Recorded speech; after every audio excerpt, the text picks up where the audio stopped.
Okay, today we're going to talk a bit about World War I, literally in the trenches, and the use of trench warfare. Basically, what we'll see in World War I, the wide use of trenches. And trenches are,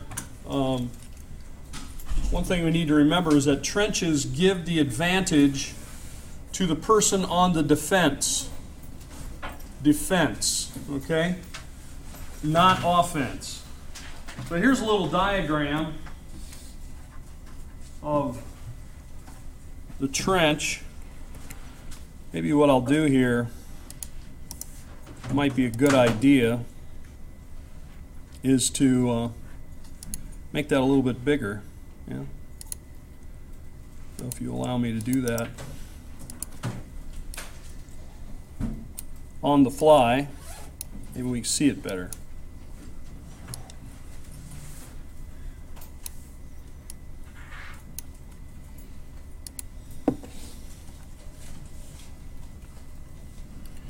So here you can see this, I think it's an instructive diagram of trench warfare. Sometimes I think we get the idea that there's just one trench, right? Like I've got a trench and the people on the other side have a trench, and that's it. But really, it's probably better to think of it as a series of trenches. You can see them labeled here: front line trench, support trench, reserve trench. So you could easily have 2 or 3 trenches as a part of one front. In front of the front line trench, there would then be barbed wire.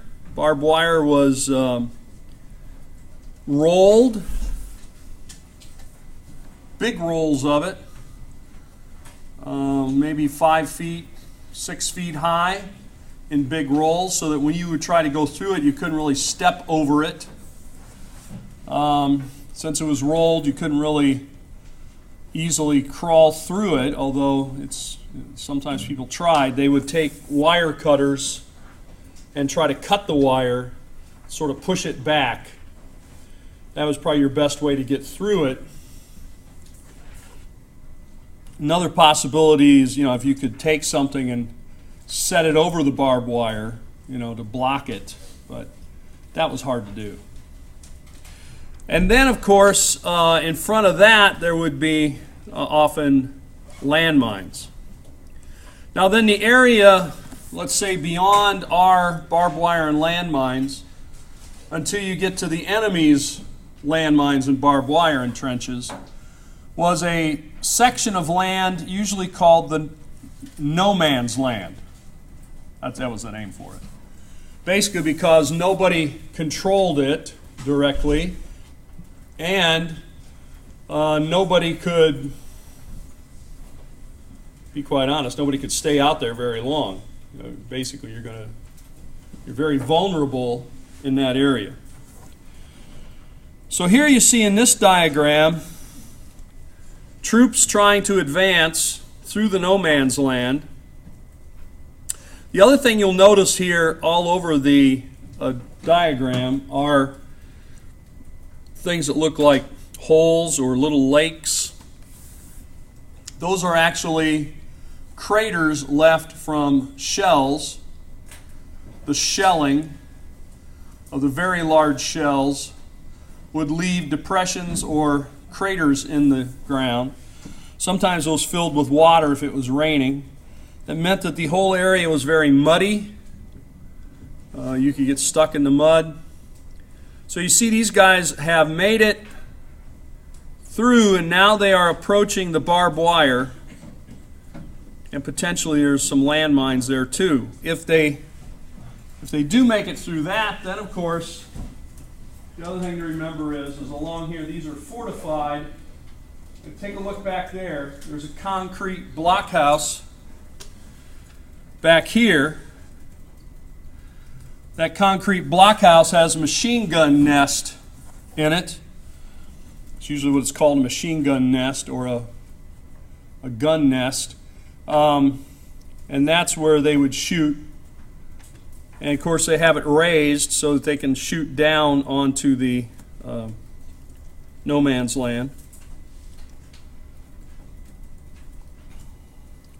The other thing that we have here that we haven't really talked about at all are airplanes. World War I is the first war where airplanes play a significant role in the war. They don't really have the kind of bombers that we think of with a lot of times with airplanes, right? Bombing runs and all that sort of thing. The planes aren't big enough for that, although sometimes they do drop things out of there. But there's limited cargo space, and so mostly they are being used as spotters to tell where are the troops at. That's their primary thing, their observation. Troop movements. They can go up and say, okay, the troops are moving this way or that way. Of course, then they would have to land to tell you, so they don't have a radio to do that.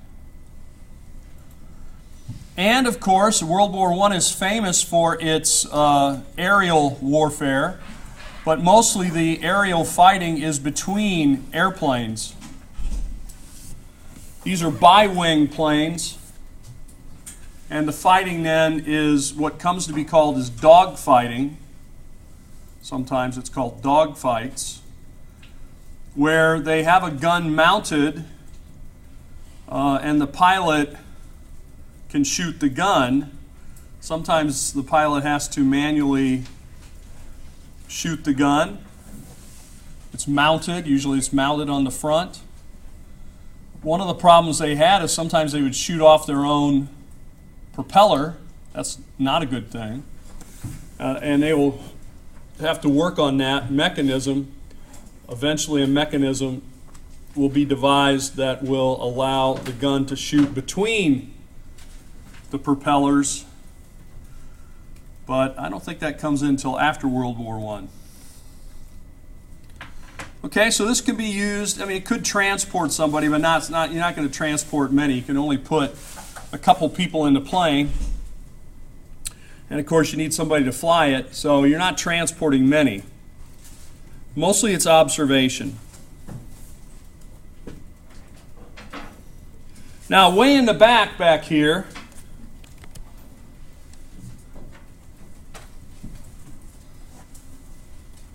is our long-range artillery. These big guns, I've showed you pictures of those before. The big guns are then used to shell. So the troop that is attacking, these would be the people on the left side of the diagram, have really the most obstacles. The troops defending, the ones on the right side of the graph, have really all the advantages. They have trenches where they're dug in, they have machine gun nests, they have barbed wire. We can add to that artillery, landmines. Okay? So basically what that means is, without any real advantage to those attacking and most of the advantage to those defending, the war slows down, it creeps down, and there's very little movement. Why does this happen? This happens because there is a lot of new technology in the early 20th century that's being used in warfare now, many times for the first time. But that technology, almost all of it, is for the defender, an advantage to the defender.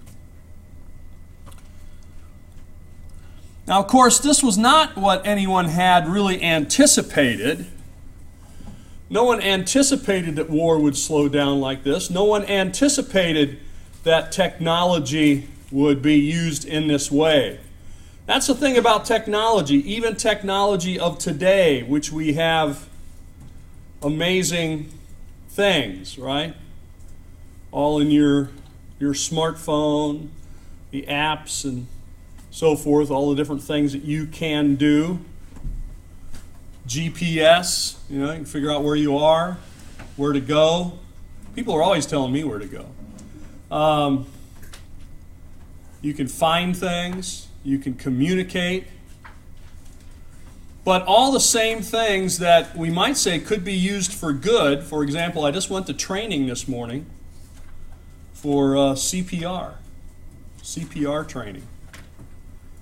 So I now know how to use the defibrillator in the building here. I think there's one down the hall by the bathroom. So, or give CPR. And while we were in the training, we were told there is an app, because we said, well, where are these machines that we're supposed to use? The guy said, well, you can just download this app. This app works, I know, all around the United States. I don't know about around the world. But basically, every one of these machines has been mapped. And it actually, I've found, I just started looking at it, I haven't looked at it much. But I also found it has a picture. So, for example, I can pull it up. It looks where I am, and it'll tell me, yes, there's one of these machines in this building. It'll tell me where it is. I can click on it. I can see a picture of it where it is to say it's across from the bathroom, it's by the water fountain, it's whatever. It gives a little description and a picture. Now, that's pretty neat, right? And that could save some lives. If somebody needed it, we can use the app to find it quickly and get people the help they need, right? But, technology can be used for a lot of other things that are not life-saving.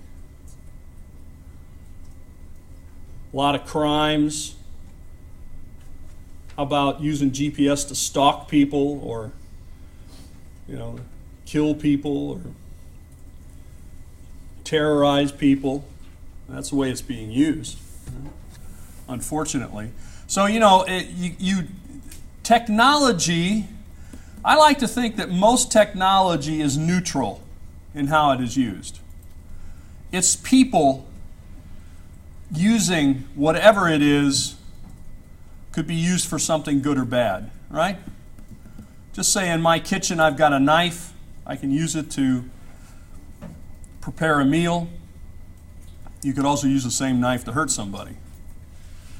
It's not the knife that's the problem. It's the person that's the problem, right? Same with technology.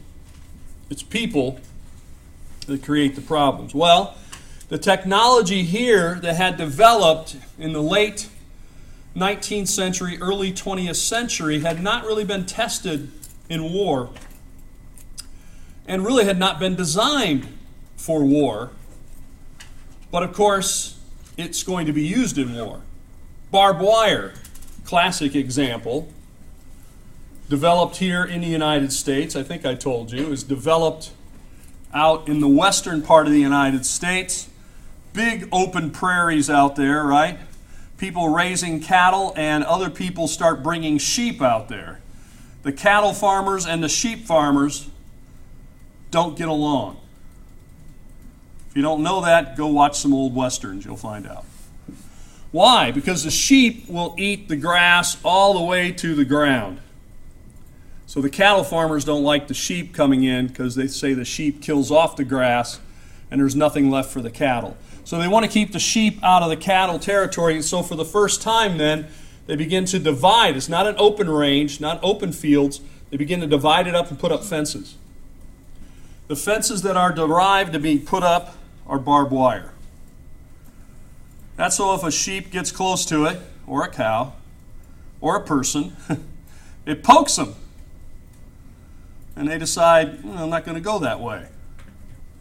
All right? So it's a way to keep animals apart, divide up land. That's how it's used. That's why it's developed. When it comes to war, somebody gets the idea, if this can keep sheep and cows apart, it can keep enemies' troops away too. So they began to put rolls of barbed wire out as a defensive mechanism. It wasn't designed for that purpose, but it gets used for that purpose. Well, other ideas too. However, trench warfare then comes as a result of new technology. The armies begin to dig in the end of 1914 because the motion, the idea here, you remember we mentioned earlier the Schlieffen Plan. I believe that's one of your terms, right? Schlieffen Plan. The Schlieffen Plan was devised by General Schlieffen. That's why it's called the Schlieffen Plan. And the idea here was that the Germans knew they were going to have to fight a two-front war. I mean, they just knew it going into it. We got the Russians on one side and we got the French on the other side. So it'll be just like you're going into a, not saying you guys ever go into any physical altercations, but if you were going into a physical altercation and you knew it was 2 against 1, that's going to be tougher than if it's 1 against 1, right? And for the Germans, obviously they want to try to make it 1 against 1 if they can. So the Schlieffen Plan was intended to deliver a knockout punch, if you want to use a fighting imagery, a knockout punch to the French. That is, we move swiftly and quickly in a circular counterclockwise motion through Belgium into France, and we knock out Paris, and we knock France out of the war in 3 or 4 weeks, right?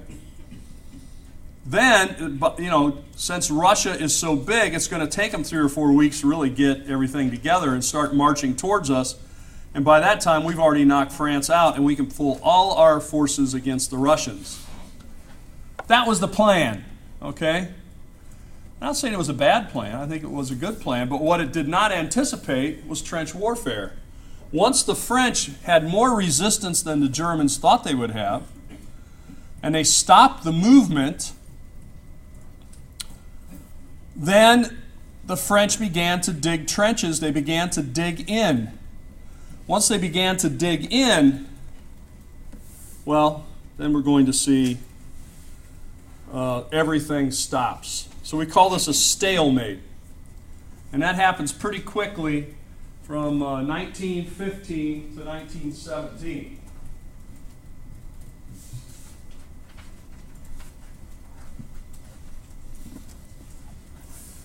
Now, you can see then that trench lines in the west went all the way from the North Sea, that's as far north as you can go, all the way to Switzerland in the mountains, the Alps. Switzerland was technically not a part of the war, and it's very mountainous there. So I'm not just talking about going out and digging a 100-yard long trench. These are hundreds of miles long. There was no way around, there's no real way around them. Now, can you see this picture? This picture shows some guys in a trench with a machine gun. You see that? Got a machine gun here. This guy's operating it. This guy's helping him keeping the bullets loading in. Ended up putting the cartridges in a kind of cloth, a thing that could be fed through. It would hold them in the right position. So typically one guy would kind of hold that up so it would feed in right, and the other guy would operate the gun that would shoot them out. Notice they're both wearing gas masks.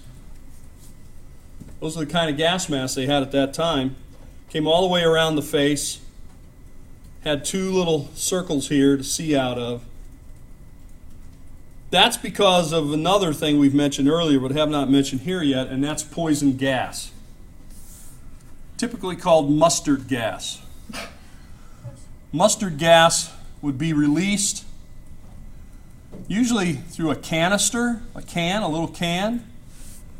that would be punctured and then thrown as far as you could throw it.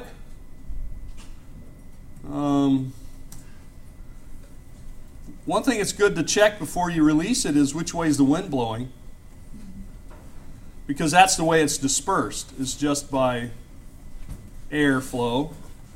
So if the wind is generally blowing that way and our enemy is that way, well, we throw it that way, and then we hope that when the stuff comes out, it all sort of drifts over towards them. However, sometimes it drifts back towards us. So we can even be affected by our own weapon because it was indiscriminate. It's not targeted. Just release it into the atmosphere. It got the name mustard gas because it was yellow, or it had a yellowish color. Once released into the air, the humidity of the air, it would begin to look a yellowish color like mustard. So people began to call it mustard gas. Also maybe got the name mustard gas because, like, some mustards are very hot, very biting. This stuff is going to bite you, right? Because basically it's a corrosive, as I've told you before. So could eat your skin, burn your skin.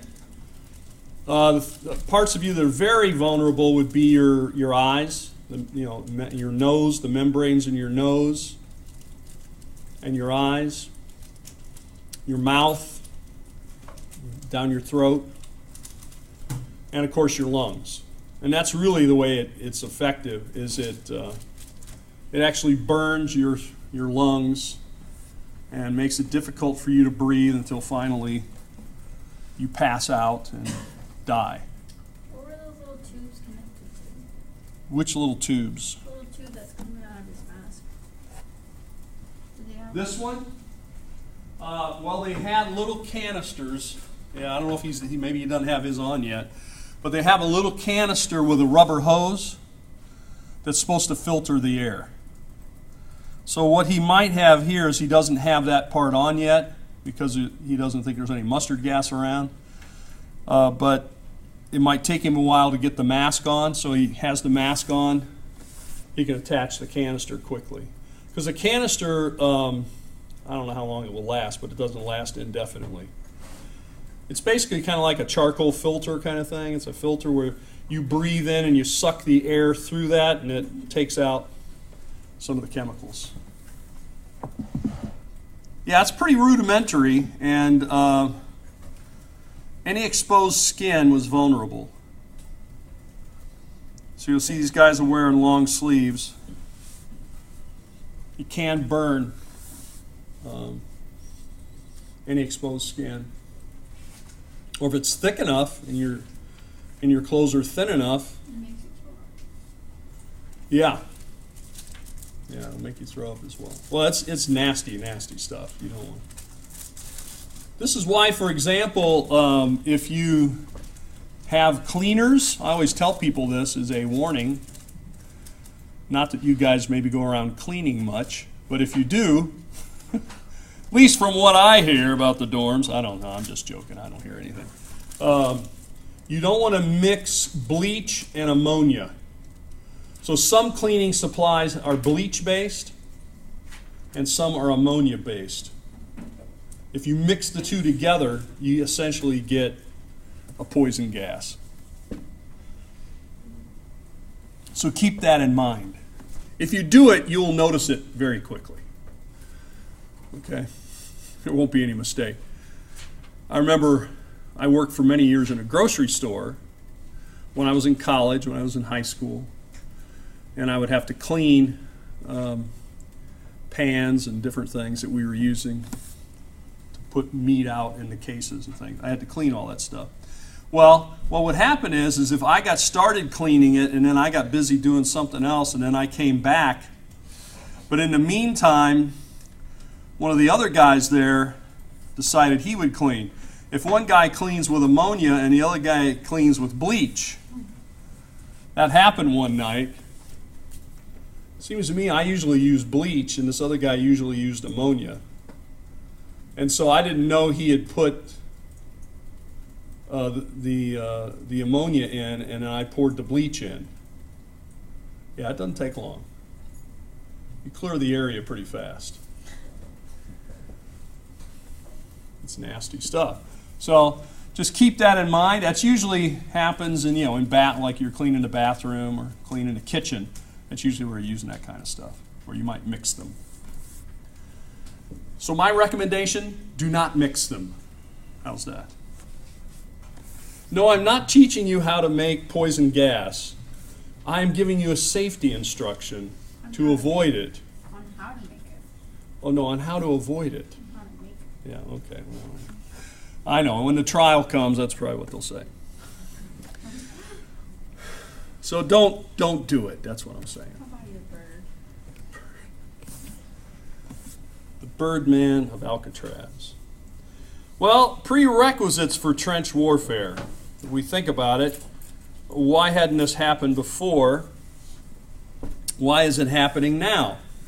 Well, first of all, you have to have enough men, enough soldiers, to actually line up on both sides, right? If you don't have the numbers, you're not going to dig trenches. If you have a small number of troops, you're not going to dig trenches because it takes a lot of work.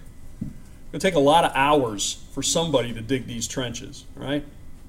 So if you got a lot of guys hanging around waiting for the battle or whatever, well, start digging a trench. Military's pretty good at that, trying to keep guys busy. Digging holes is one good way to do it. Here's what they'll do. They'll say, dig a hole here. And you get done, you come to them, the guy says, okay, fill it back up. Dig one over here. Okay, fill it back up. That's the kind of thing that they do. That's called basic training kind of stuff. Got to learn to take orders and not question. You might say, well, why am I digging this hole? Why do you want me to fill it up? Those aren't questions you're supposed to ask. Yeah. I was told to dig this hole 6 feet deep, 5 feet deep. I dig the hole. Then the guy told me, fill up the hole. So I filled up the hole. That's what you're learning. Anyway, you got a lot of guys, probably got some shovels, start digging a trench. So you need enough people, enough troops to actually make it worthwhile, and also so that you can defend this long stretch. Because you could dig a really nice trenches here and put a bunch of guys in it, and it only goes like 5-6 miles, and what's the enemy going to do? They're just going to go around your trench and come around behind you. So you need to have enough troops to defend a really long line, miles and miles and miles of troops on both sides. Secondly, you need to have relatively even forces.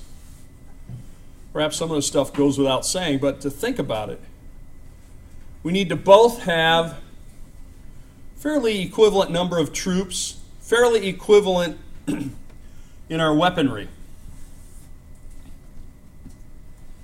Okay, which they did. The Germans had these things. So did the Allied forces, right? The Russians, the French. The Germans did not overwhelm them in, weapons, having some latest weapon no one else had. Pretty much both sides had machine guns, artillery, repeating rifles. By repeating, I mean you don't have to stop and put in a cartridge every time you fire. Maybe there's a magazine that holds them. I guess what today we would call automatic and semi-automatic weapons that can fire multiple times without reloading.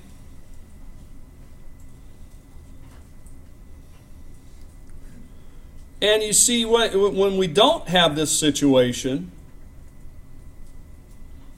that kind of warfare did not happen. Well, take for example the Eastern Front against the Russians. You didn't have this kind of trench warfare, even at the very same time in the very same war.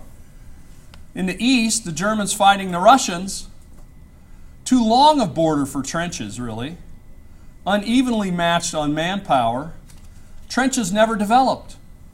But in France, and the French backed up by the British, going up against the Germans, here you had trenches that were dug. Here you had evenly powered.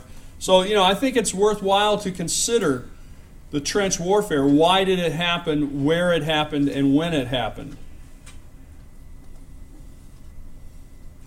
Also, there was fighting down in, I guess we're not going to get a chance to talk about it much, but there was fighting down in the Middle East as a part of World War I.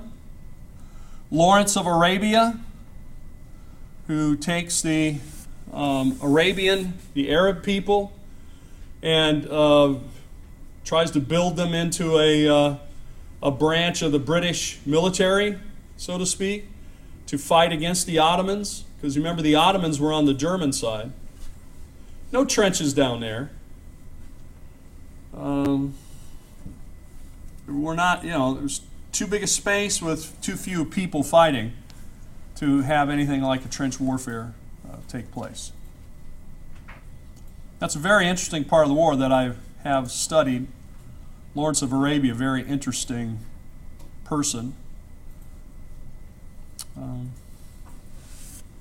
If you ever get a chance to watch that film, I would recommend it to you. It's a long film, but it's a good one. It's called Lawrence of Arabia. Won the Academy Award a long time ago. I think it's like 1961 or something like that. But it is a classic film, and it'll give you some insight into World War I in that part of the world. Well, we don't see trenches there either.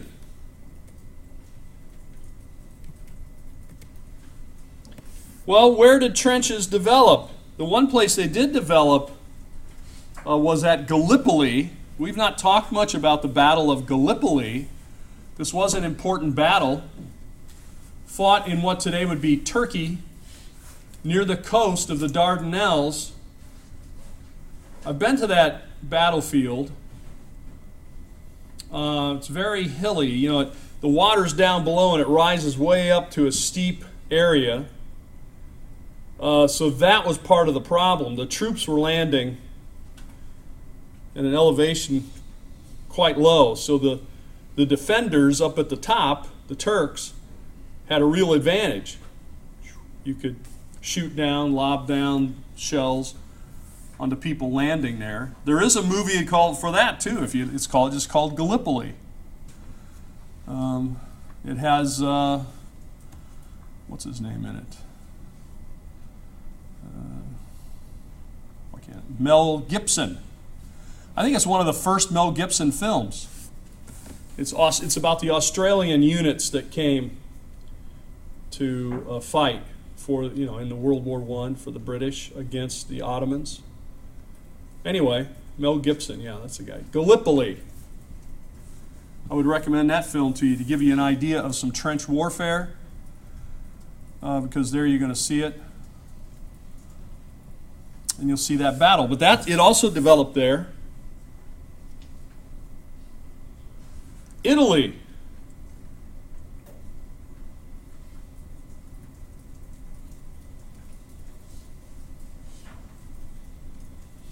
Italy also developed some trench warfare.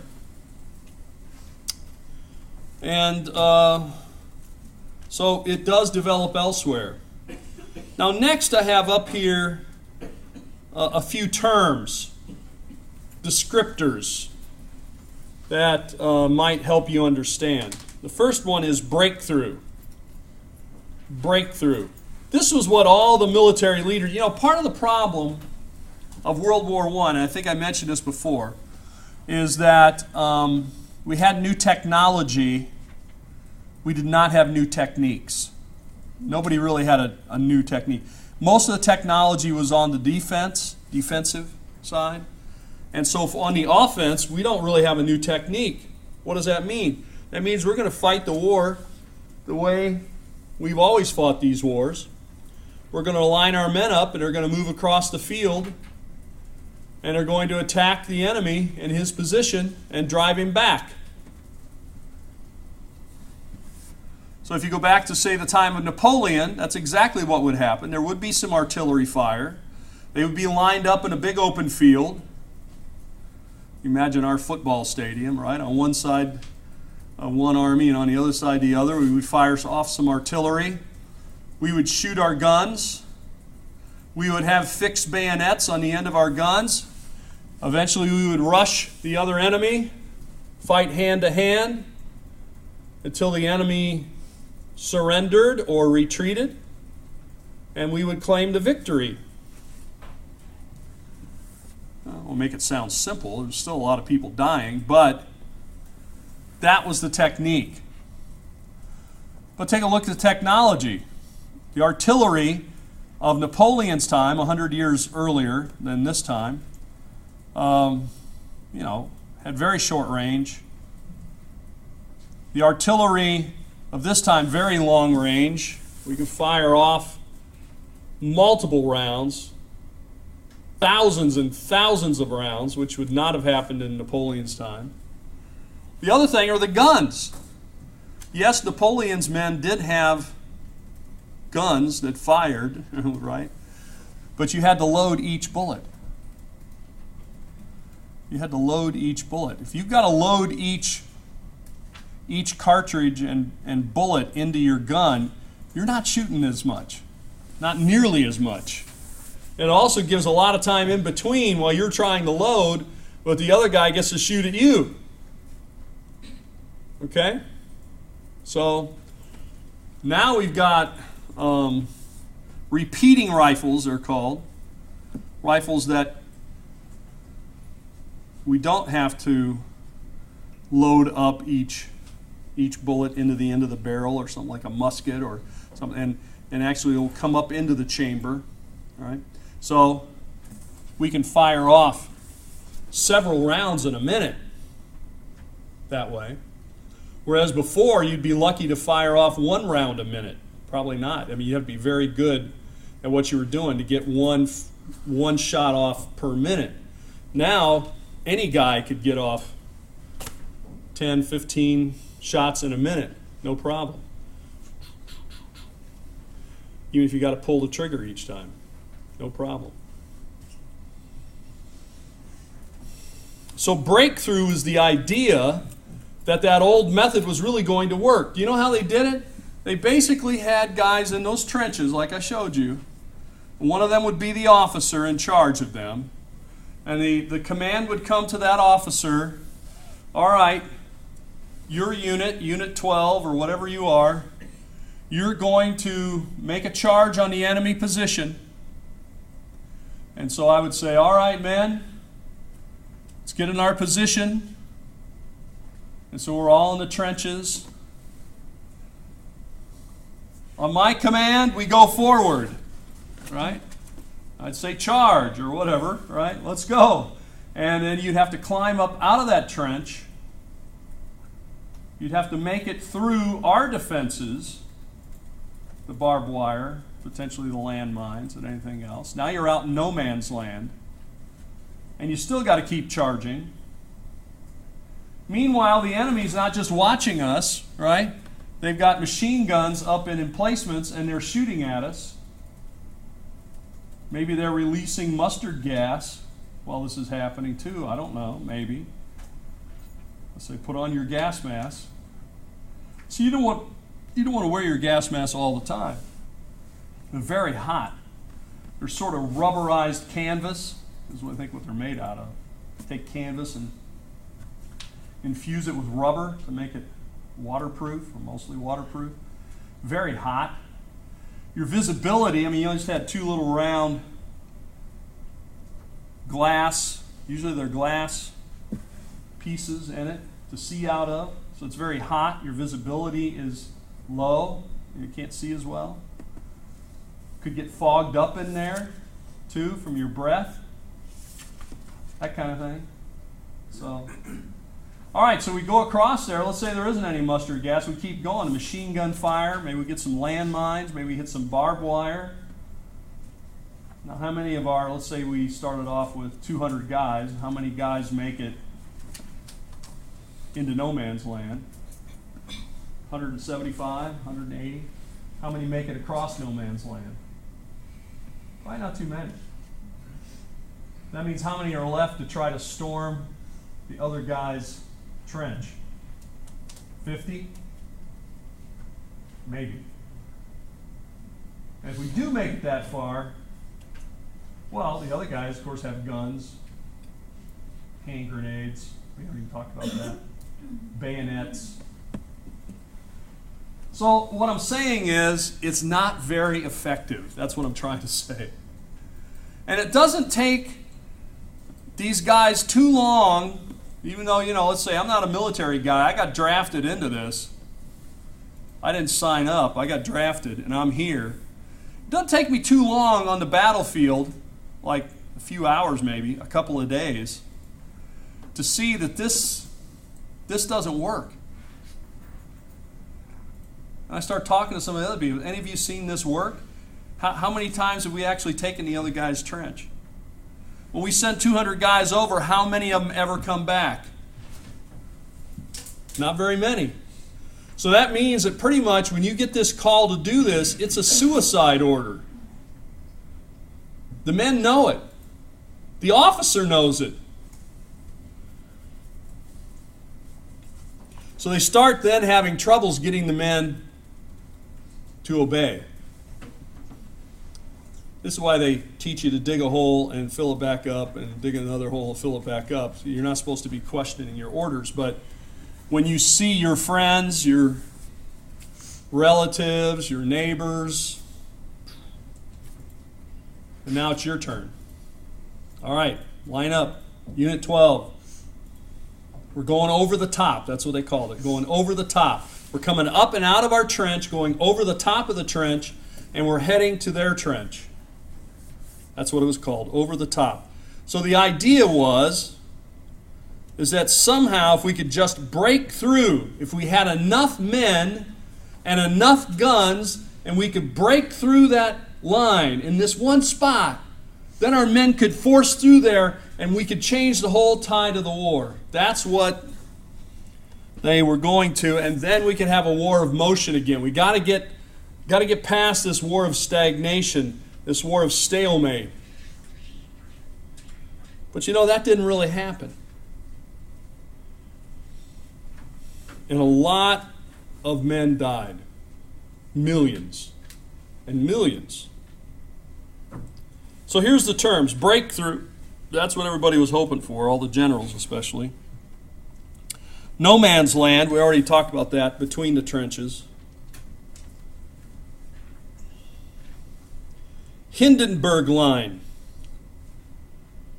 This is a line of trenches built by the Germans, which they end up naming for their most famous general, General Hindenburg.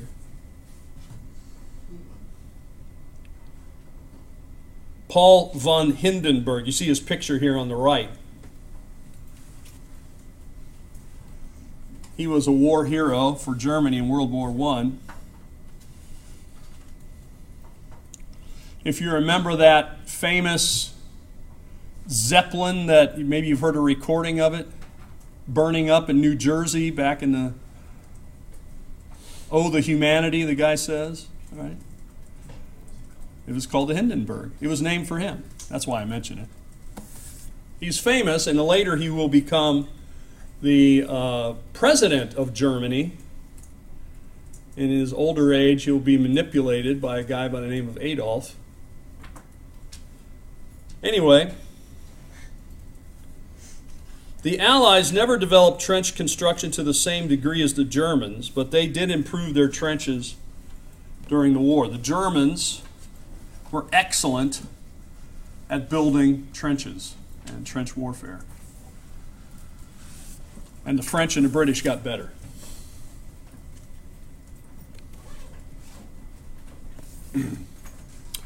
What are the keys to the trench warfare? What do they need? Well, here they are. We've already mentioned a lot of these. But take a look at this picture. This is what I'm talking about, where I said you needed somebody to feed the cartridges in. They were on a kind of a cloth canvas tape, be fed into the machine, and then fed out. Now take a look at this machine gun Notice it's got a big tube here with a small barrel and a hose here. Any idea what that's for? You've got the, off to the right there, you've got the barrel. That's where the bullets will come out. And you got this bigger tube, and you got a little hose hooked up to it. If you can fire pretty much an unlimited amount of bullets through a gun, what would be the one thing that's going to slow you down? The shells. The shells? No, well, the shells will fly out. The gunpowder. What's that? The gunpowder. The gunpowder is in the cartridge, so you don't have to deal with that. Gun's melting. It's loading, yeah? The gun's melting from it being hot. Melting! That's what I'm going for. Yes. I mean, every time you have the explosion and the gun going, it heats up the barrel. And if you're doing, 2 or 3 of those, it's not a big deal. You start doing 50, 100, you can literally melt the barrel. Yeah. So what this is it's a cooled barrel. They develop a water-cooled barrel. So you can put water in there. Otherwise, you just air-cooled.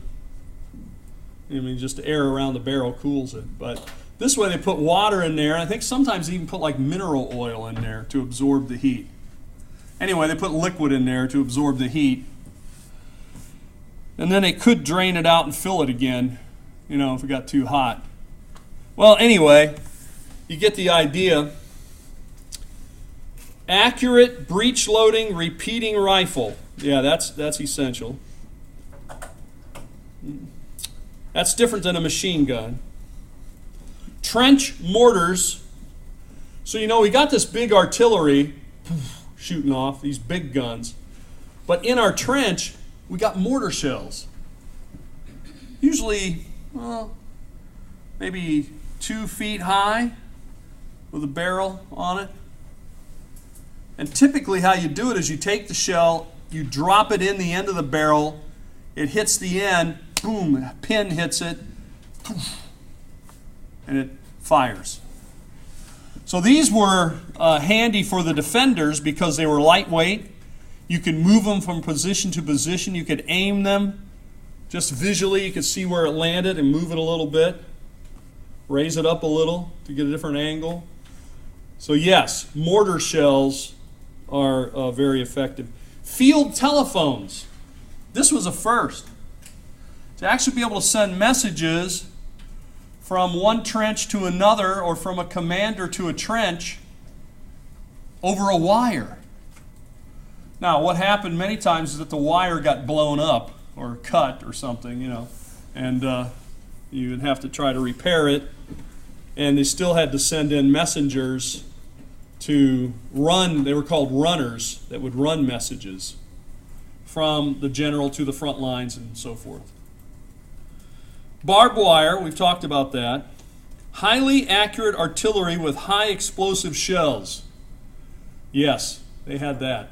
These are the things that could fire off more than a mile away. And they had little gears on it. Had people that would spot and tell you, okay, you need to go this many degrees up, this many degrees over. They were pretty accurate.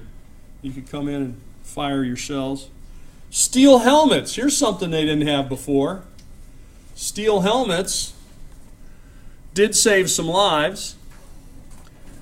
Partially from bullets, but also from just being hit by all the stuff flying around. The shell casings and the, when something explodes, like a shell hits in front of you, and rocks and tree stumps and whatever comes flying down hit you on the head, that kind of thing. The steel helmet can help. The machine gun, of course.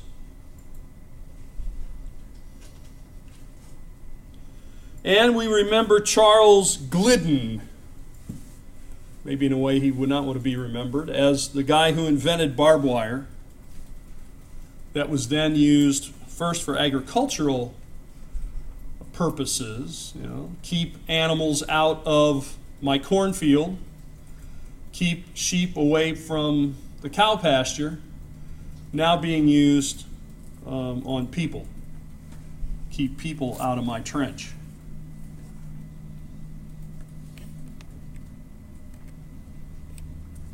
Well, the machine gun is really the, as one historian called it, the queen of the battle. This is the thing that really controlled the battlefield. It changed everything. Some of the forerunners, you can see one of them pictured here. This is the Mitrailleuse. This is a French multi-barreled gun. Looks like a cannon, but if you look at it closely, you can see there are lots of little barrels inside that are shooting off. Or the Gatling gun. Again, if you watch any old Western movies, occasionally a Gatling gun will make an appearance in some of those old Westerns. The Gatling gun was basically, you might think of it like a series of barrels. I don't know, I forgot how many. 12 of them, 18 of them, something like that. Several barrels that are mounted in a circular fashion, and then as you, that's not me, as you turn a crank, it turns the barrel and does the firing pin.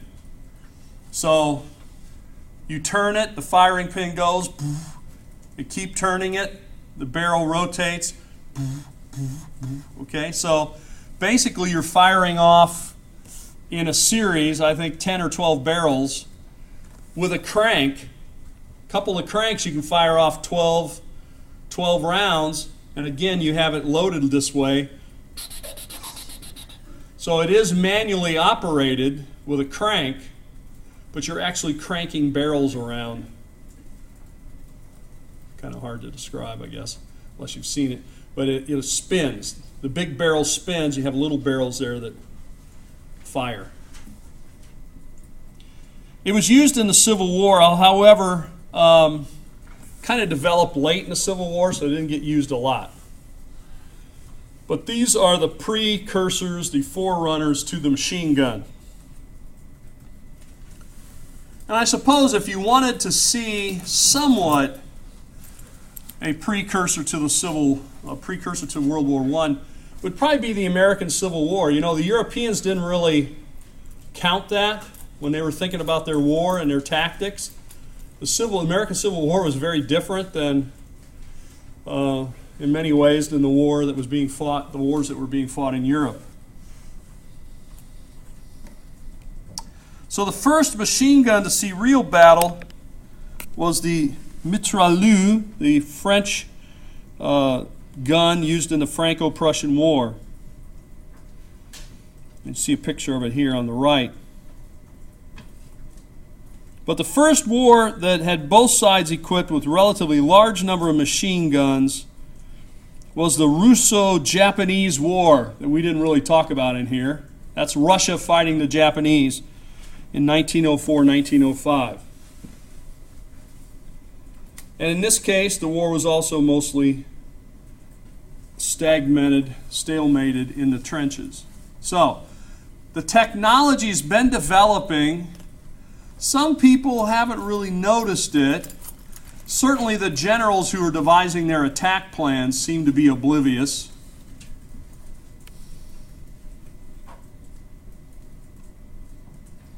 But these are game changers.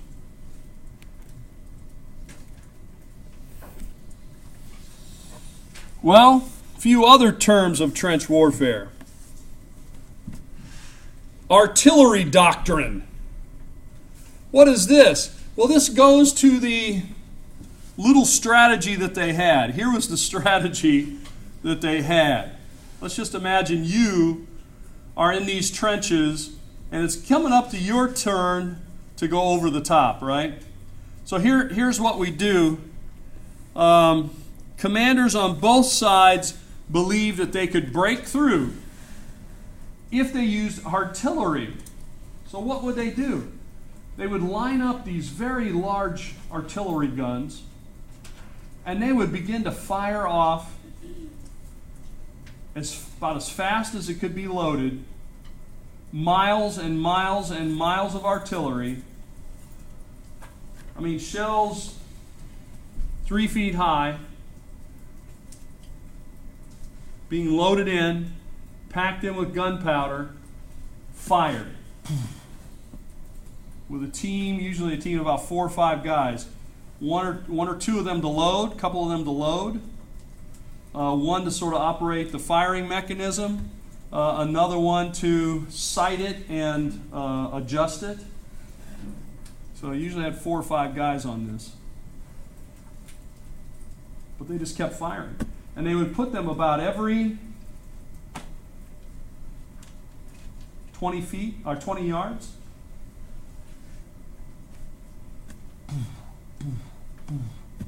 For miles and miles and miles. And they would fire off thousands, even millions of shells. What was the idea? If we keep firing all these shells into the enemy line, it's going to soften them up. That was what they said, soften them up. It's going to make a hole in their defenses, and then we're going to take our guys, that is basically you guys, to run through that hole that we've made with the artillery. That was the strategy. Hopefully we could then achieve a breakthrough, but only if we used enough artillery. So they kept using more and more of it. The barrages grew in both time and numbers of shells, length of time and numbers of shells. Now, on the other side, let's say we're the ones that are on the defense. Guess what? When the enemy starts shooting a lot of artillery at us, what are we thinking? Target practice? No, they're getting ready to attack us. It doesn't take some kind of military genius, strategist to figure out that these guys are firing shells at us for hours. When the shelling stops, what do we think is going to happen? They're going to come at us. So you know what? We got multiple trenches. What do? They start shelling it. We back up. We back up. Let them shell. Let them shell. Back up, back up, back up. And then, once we get out of the range, they're not hitting us. Fire all the shells you want, buddy. Knock yourself out. And then when the shelling stops, guess what? We move back forward. We move back forward and get into position because we know they're coming. Get the machine guns ready. Get the mustard gas ready, whatever we're going to use. Here they come. And we start picking them off. It's a killing field, really.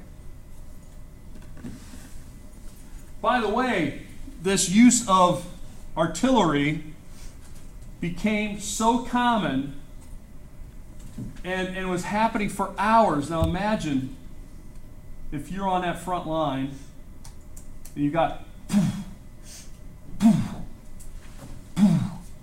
about every, and of course it's much louder than what I just did, about every 2 or 3 seconds, here comes another,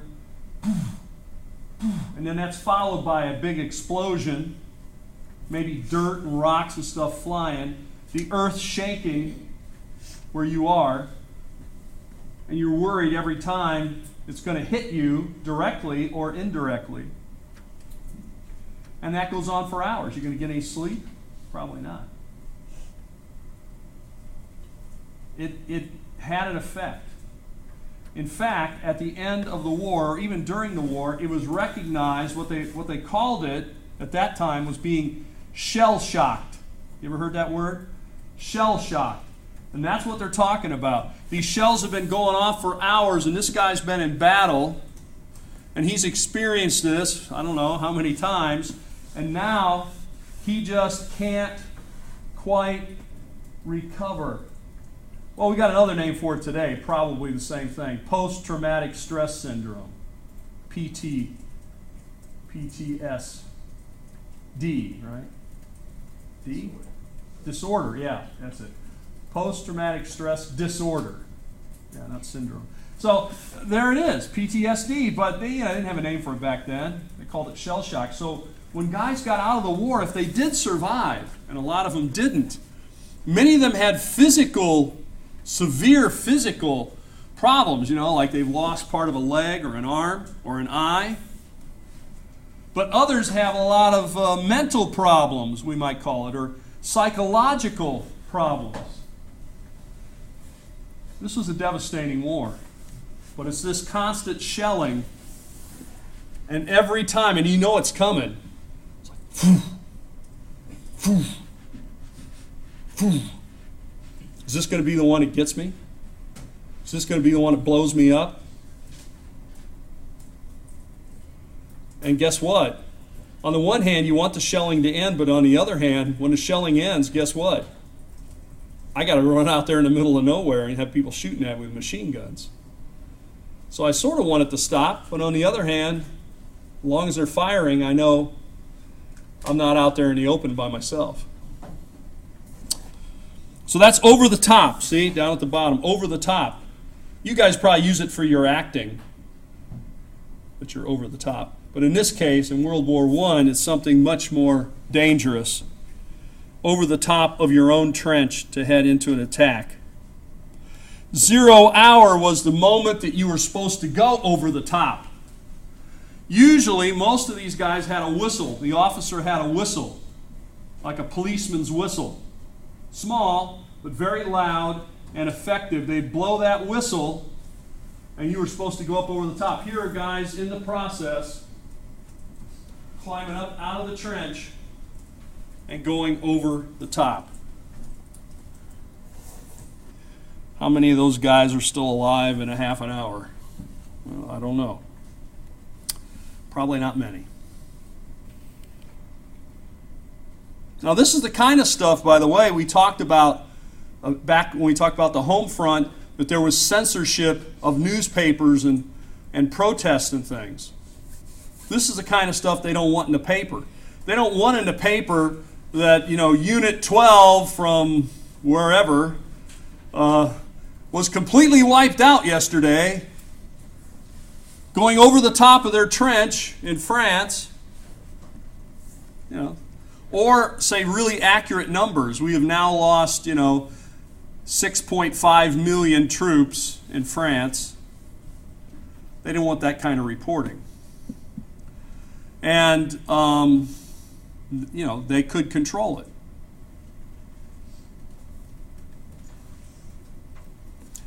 Today, of course, we get a lot of information.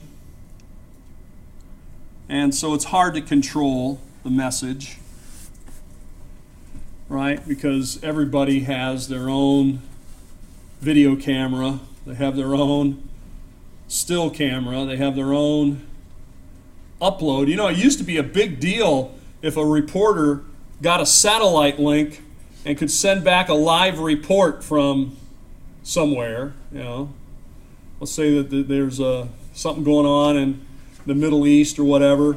They have to go out and they have to get a big satellite dish and train it on the communication satellite and beam it up, and you can have a live feed. Now we go to Fred, who's live there. That was a big deal. Now, all of you guys are doing your live feeds on Facebook and stuff, YouTube or whatever. I don't know how many people watch that stuff. Yesterday, I looked at what I call the Facebook. Yeah. And I saw one of the students here, they had this little thing. I thought, what is that? He's doing a live feed. I won't reveal who it was, nor what he was doing. It was nothing nefarious, but I clicked on it to see what it was, and then I thought, this is pretty boring. Don't tell him I said, well, you don't know who it is. So. He's like talking, hey, yeah, hi, everybody. I'm thinking, how many people watch this stuff? I don't know. Maybe a lot. I didn't watch for very long, maybe 2 seconds. And I decided, I've had enough. But now, of course, anybody can stream live. And, of course, if you've got a phone and you want to pay the data for it, you can stream live from almost anywhere.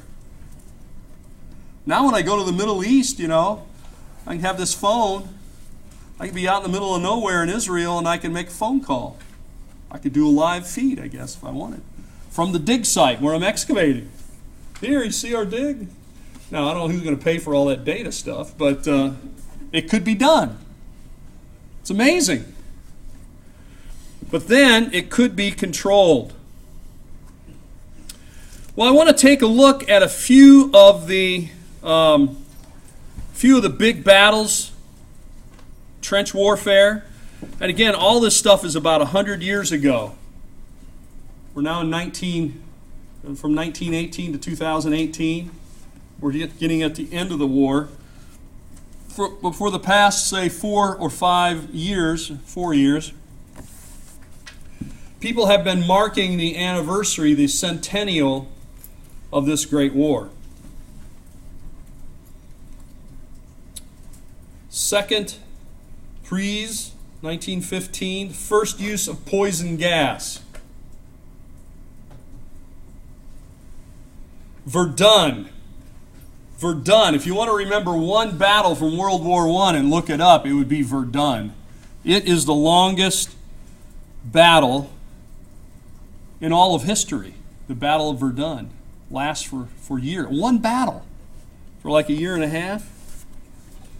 The bloodiest battle, the Somme, 1916, bloodiest for single day loss of life in a conventional warfare. It's not like I'm at an award show for awards you do not want to win.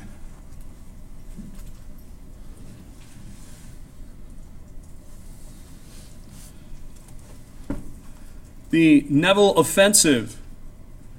The French army, I told you there came a point where it wouldn't take you too long to figure out this wasn't working. And finally, troops began to just say, look, we're not going over the top.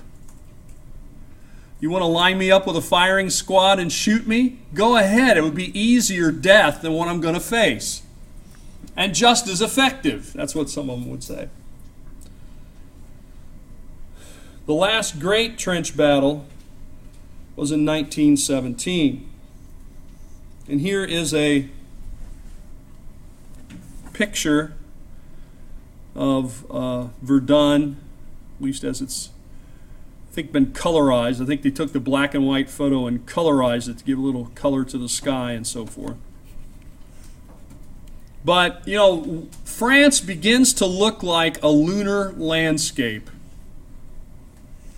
I mean, there's no vegetation. You know, when you think of France, you know, if you go to France today, beautiful green fields and, you know, lavender growing, grapes, cows in the pasture, you know, it all looks very lovely, very peaceful.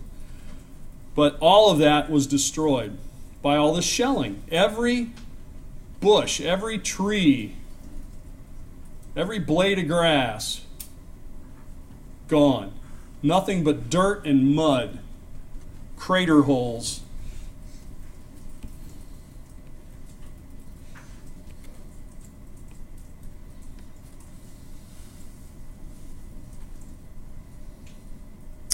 How much time do we have left? 5 minutes. Well, no man's land we've already used. Lichtenfeld. That's what the Germans called the no man's land, but I like their word for it. Instead of no man's land, it's called Field of Corpses. Okay? Wow. Descriptive, those Germans. No euphemisms for them. Okay, guys, let's run across the Field of Corpses. Let's do it for the team. The French military mutinied in 1917, and there was a growing discontent. You see this picture here that we have? You see some things sticking up there? That was once a forest. It was just covered with trees, a forest. You can still see some of the trunks of the trees sticking up, all dead. That's Flanders Field, very famous battle. Here's another thing, if you really want to cheer yourself up, as you can tell this lecture does, you could Google World War I poetry. There you go. Google some World War I poetry. And there were guys who, you know, all kinds of people sent off to this war. Some of them were poets. And they wrote poetry while they were sitting in the trenches and stuff. And that's now been published. Pretty bleak stuff, as you might imagine.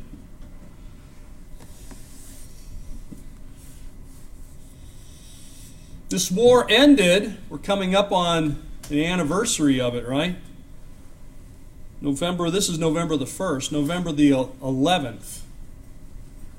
Officially, the war ended at the 11th hour of the 11th day of the 11th month. That's the way it was billed. The 11th month, the 11th day, at the 11th hour is when the war ended. November 11th at 11 o'clock.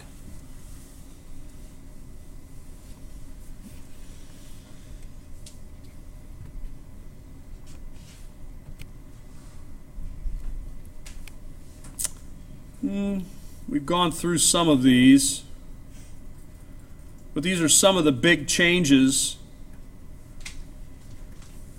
Rifles, all the guns became rifles instead of smooth bore muskets. That's the difference between a rifle and a musket.